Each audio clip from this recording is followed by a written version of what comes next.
আঞ্জুমানে আল ইসলাহ new ইয়র্কের উদ্যোগে পবিত্র ঈদে মিলাদুন্নবী উপলক্ষে আলোচনা সভা মিলাদ ও দোয়া মাহফিল হয়েছে।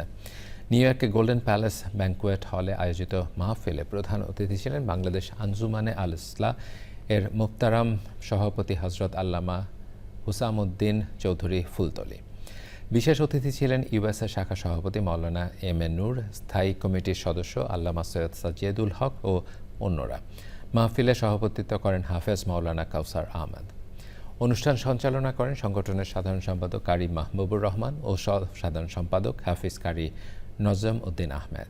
অনুষ্ঠানের শুরুতে কালামে পাক থেকে তেলাওয়াত করেন সংগঠনের নিউ ইয়র্কের সহ সাংগঠনিক সম্পাদক হাফিজ আব্দুল মুক্তাদির তাফাদার মনাফ।